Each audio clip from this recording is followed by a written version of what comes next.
All right, what's becoming abundantly clear, though, is Labor's trying to buy its way to victory at the election. Before we even get into the campaign proper and all the sweeteners get thrown around and all designed to win you over, it's worth noting Labor has already made over $120 billion worth of discretionary spending decisions over its 3 budgets to date. And that's all based on an analysis today in the Australian Financial Review. Now, just for perspective, this now puts the Albanese government on par with the Gough Whitlam government as the Prime Minister who has presided over the biggest spending increase as a share of the economy for a first-term government. That's a dubious honour indeed, and hence that's why he's now referred to as worse than Whitlam. Joining me now to discuss this and more, former Treasury Assistant Secretary David Pearl. David, thank you for your time. We'll get into election spending in a moment, but just on this discretionary spending, economists today are reported as alarmed. Chris Richardson said this will have to be paid back through bracket creep. So says former Treasury Secretary Ken Henry. What do you think?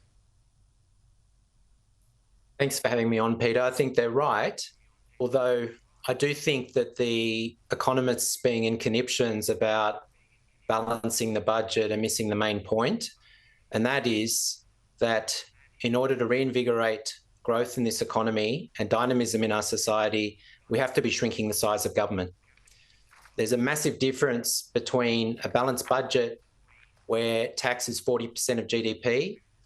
We're effectively Belgium, stagnant, declining, or a balanced budget with a much smaller government footprint. So yes, Chris Richardson always comes out with his calls for the balanced budget, but I think what Ken Henry, who I have a great deal of respect for, although I disagree with him on climate change, what Ken's driving at is we need to control spending and we need to ease crushing personal income tax burdens.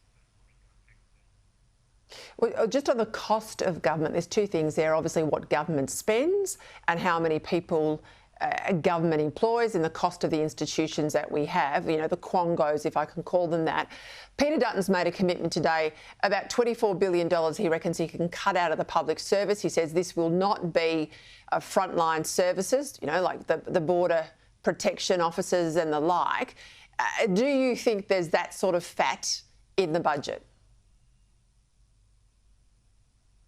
There certainly is, because as Peter Dutton has said, the Albanese government has hired 36,000 public servants in its time of office. Now, some of them are replacing consultants, so Dutton would have to be careful if he's going to get rid of public servants not to replace them with consultants. But I think Dutton, if not before the election, then after the election, has to think about what functions the federal government has. National security, of course, a safety net in terms of welfare, of course. But why does the Commonwealth Government have a health and education department? They don't manage hospitals and schools. So I do think that if we're going to reduce the size of government, if we're going to create fiscal headroom for lower income tax burdens, we need to think carefully about what functions the federal government has, and also be a lot tougher on recruitment as well. I couldn't agree with you more. They don't run a hospital, they don't run a school, and yet the size of those big departments are just beyond belief.